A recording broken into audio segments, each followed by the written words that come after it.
ان کا رشتہ لے کر صدیق آئے، یا رسول اللہ میں خواہش مند ہوں، آپ چپ رہے۔ پھر حضرت عمر بعد میں گئے، یا رسول اللہ میں خواہش مند ہوں، آپ چپ رہے۔ تو عبد الرحمن بن عوف رضی اللہ تعالیٰ نے حضرت علی سے کہا، علی تو جا، تجھے دے دیں گے۔ وہ کہنے لگے میں تو بہت غریب ہوں، مجھے کہاں دیں گے؟ حضرت علی کا ذاتی گھر بھی نہیں تھا، کسی سے ایک کوٹھا مانگ کے اس میں رہ رہے تھے مدینہ میں۔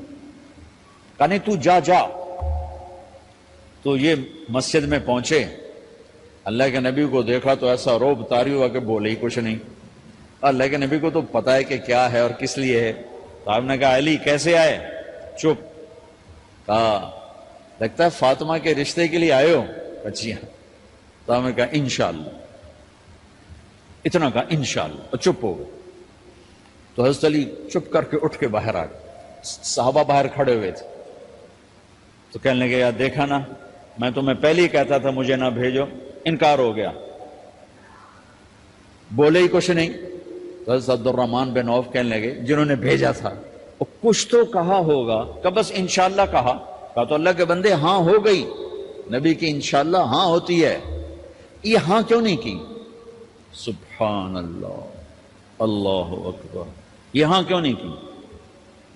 گھر گئے، فاطمہ علی کا رشتہ آیا ہے کر دوں، اس لیے ہاں نہیں کی۔ ہم تو بیٹیوں سے پوچھتے ہی نہیں، عیب سمجھتے ہیں بیٹیوں سے پوچھنا۔ جی میں گاں نو بن چھڑیا قلعے نال، ایویں اسی دیاں نو بن چھڑنے قلعے نال۔ مجھے ایک اپنی مطلب برادری لیول کے ایک خاتون کا فون آیا کہ مولانا پڑھایا مجھے لاہور میں اچھے کالجوں میں، اور میری منگنی کرتے وقت مجھ سے پوچھا ہی نہیں، اور ایک شرابی سے منگنی کر کے مجھے اطلاع دی اسی تیری منگنی کر چھڑی ہے، فلانی تاریخ نو تیرا نکاح بھی ہونا ہے۔ مجھے آج تک گلہ ہے، پوچھ لیتے، اگر نہیں پوچھا تھا چلو میں انہاں ساڑھے پنجاب وچ کوئی نہیں پوچھ دے، گاں مجھ دی طرح ٹور چھڑ دین، تو چلو اتنا تو ویکھ لیں دے بھی کم از کم شراب تا نہ پیندا۔ ایک شرابی نال میرا نکاح کر چھڑ، ساری زندگی اڈیاں رگڑ رگڑ میری گزر گئی۔ علی جیسا رشتہ آیا ہو تو اوپر سے حکم بھی آ چکا ہو کہ علی کو ہی دینا ہے، پھر آپ فاطمہ سے پوچھیں فاطمہ تیرا رشتہ آیا ہے علی کا کر دوں؟ حضرت فاطمہ نے ہاں کی تو پھر مسجد تشریف لائے۔ یہ آپ کو معاشرت سکھائی جا رہی کہ بیٹیوں سے بھی پوچھو، زندگی انہوں نے گزارنی ہے، تم نے تو نہیں گزارنی۔ بس میری غیرت دا سوال ہے، میں اتنا ہی کرنا نہیں تھا بیٹھی رہے۔ میری اپنی فیملی میں اتنی عورتیں بوڑھی ہو کے قبروں میں چلی گئیں، بس اتنا ہی کرنا نہیں کرنا تھا بیٹھی رہے، وہ بیٹھی رہ گئیں۔ یہ ظلم و ستم ہے جو تمہاری عدالت میں بھی نہیں آتا، کوئی کیس بھی نہیں ہوتا، لیکن اللہ کی عدالت میں کیس درج ہو چکا ہے کہ میرے نبی نے علی جیسے داماد کے لیے بھی پہلے پوچھا، حالانکہ اشارہ ہو چکا ہے۔ ابھی بتاتا ہوں میں۔ فاطمہ بیٹی علی کا رشتہ ہے کر دوں؟ انہوں نے کہا کر دیں، پھر کہا بلاؤ۔ پھر علی آئے کہ علی جمع کرو لوگوں کو، مسجد ساری بھر گئی، تو آپ ممبر پر تشریف فرما ہوئے، حضرت علی کو ایسے سامنے بٹھایا، کہ لوگوں مجھے جبریل اللہ کی طرف سے پیغام دینے آئے ہیں کہ میں اپنی بیٹی فاطمہ کا نکاح علی کے ساتھ کر دوں۔ آسمان سے وحی بھی آئی ہو اور پھر بھی پوچھا جائے، یہ میرے نبی کی معاشرت ہے۔ ہم تو پوچھنا عیب سمجھتے اور اسے ذلت سمجھتے ہیں۔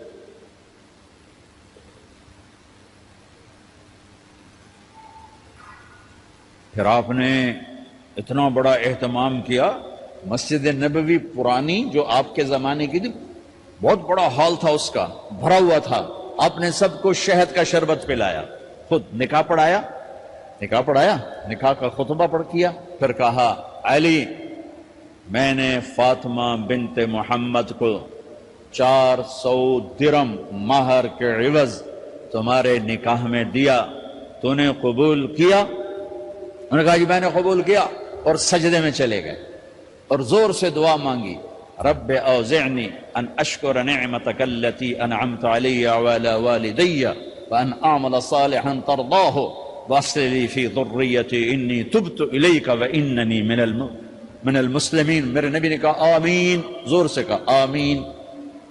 نکاح ہو گیا. رخصتی ہوئی 6 مہینے بعد، 1 مہینے بعد، 1 سال بعد. 3 روایات ہیں، فوراً 4 روایات، لیکن زیادہ صحیح ہے دیر کے بعد، فوراً نہیں ہوئی، کچھ عرصے کے بعد رخصتی ہوئی. حضرت عقیل آپ کے بھائی وہ کہنے لگے علی اب رخصتی ہو جانی چاہیے.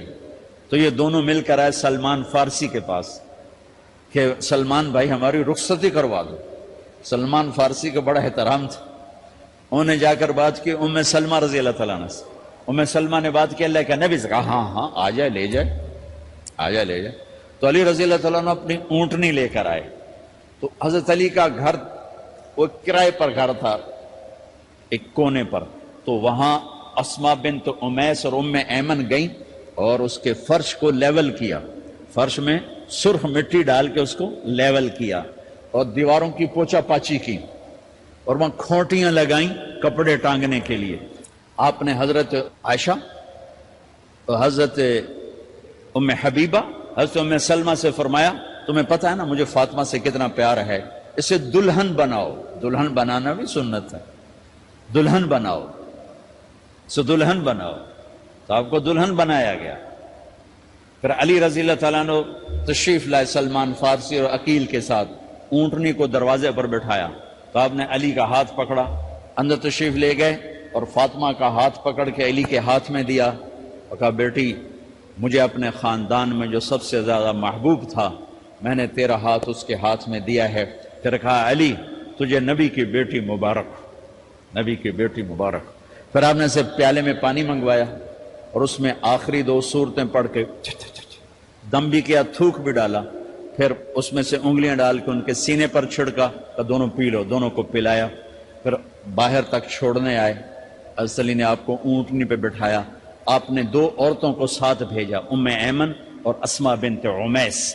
یہ چھوٹی سی بارات جا کر علی کے گھر اتری اور آپ نے حضرت علی سے فرمایا کہ میں عشاء پڑھ کے آؤں گا، میرا انتظار کرنا ہے.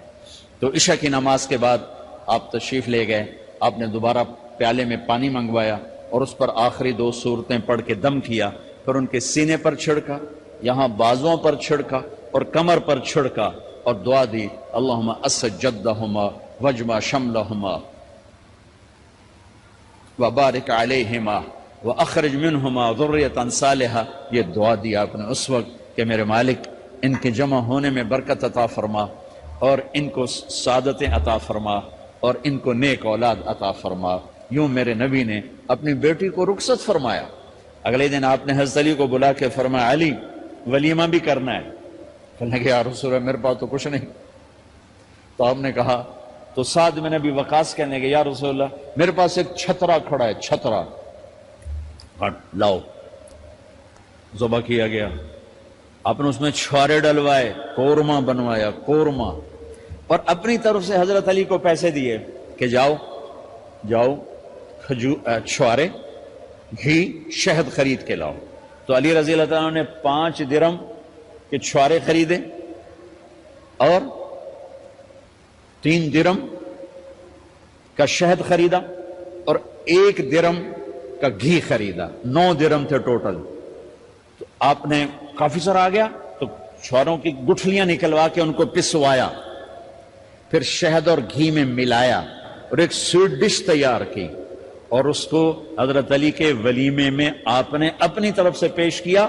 تو اس دن تازہ روٹی جو کی پکائی گئی اور دیگ پر میرے نبی خود بیٹھے کھانا کھلانے، تقسیم کرنے خود بیٹھے. اب ایک چھترا ہے، 13-14 کلو گوشت ہے، 15 کلو، تو 50 آدمی کھا لیں گے. آپ نے کہا سارے مدینے کو دعوت ہے، سارے مدینے والے جتنے بھی آئے اور میرے نبی خود دیگ سے نکال کے کھلاتے رہے. سارا مدینہ ولیمہ فاطمہ کا کھا گیا اور دیگ بھری پڑی تھی. تو ولیمے میں تکلف جائز ہے، سادگی بھی جائز ہے. سادگی بھی سنت ہے، تکلف بھی سنت ہے. ہاں جو ہماری خرافات ہیں، فضولیات ہیں، یہ تباہ کن ہیں، ان سے بچنا بڑا ضروری ہے. اور بھائیو کسی کی شادی ہو، جس کی بیٹی کو لے جا رہے ہو اسے عزت دینا. اور یہ جو جا رہی ہے یہ ان کو اپنا ماں باپ سمجھے، اپنے خامن کے ماں باپ کو اپنے ماں باپ سمجھے. جاتے ہی لکیریں لگانا نہ شروع کر دے، میں وکھرا کرتے نوائدے کرتے نوائدے کر. وہ اپنے گھر کا ایک فرد بن کے زندگی گزارے. جو لے کے جا رہے ہیں ان کے ذمے ہے کہ اس کو بیٹی بنا کے لے جائیں. سسرال جو ہوتے ہیں وہ ہمیشہ عیب دیکھتے ہیں، خوبیوں انہیں نظر ہی نہیں آتی. تو کھٹ بٹ تو ہوتی رہتی ہے، کوئی ایسی بڑی بات نہیں. کھٹ بٹ کو صلح میں بدلو، مزید لڑائی جھگڑا نہ بڑھاؤ. میرے نبی حضرت فاطمہ کے گھر آئے، دیکھا تو آپ اداس بیٹھی. آپ نے کہا فاطمہ بیٹی کیا ہوا؟ کہ میرا اور علی کا جھگڑا ہو گیا. اچھا. خود گئے بیٹی کے باپ ہو کر، دیکھا تو حضرت علی مسجد میں سوئے ہوئے تھے. آپ نے ان کو اٹھایا، کہا یا ابا تراب قم، آپ کو یہ ٹائٹل یہاں ملا، اے ابو تراب. فرمایا کرتے تھے کل کائنات ملتی تو اتنی خوشی نہ ہوتی جتنا اس ٹائٹل کی خوشی ہے. ابو تراب کہنے کا کیا مطلب تھا؟ کہ اظہار محبت کے لیے ایسے ٹائٹل دیے جاتے تھے. تو ابو تراب کہہ کر یہ میسج دیا کہ میاں بیوی کی لڑائی ہوتی رہتی ہے، میں تجھ سے ویسے ہی محبت کرتا ہوں جیسے پہلے کرتا تھا. یہ میسج دیا اس نے. اب حضرت علی کو لائے اٹھا کر اور گھر میں تشریف لائے. نہ علی کی سنی نہ فاطمہ کی سنی. ہاں بھائی علی کی مسئلہ ہے، ہاں بھائی فاطمہ کیا مسئلہ ہے؟ یہ مسئلے سن سن کے بھی زیادہ لڑائی ہو جاتی. صلح کراون علی بھی آپ ہو 2-4 لتر مار کے آ جاندے.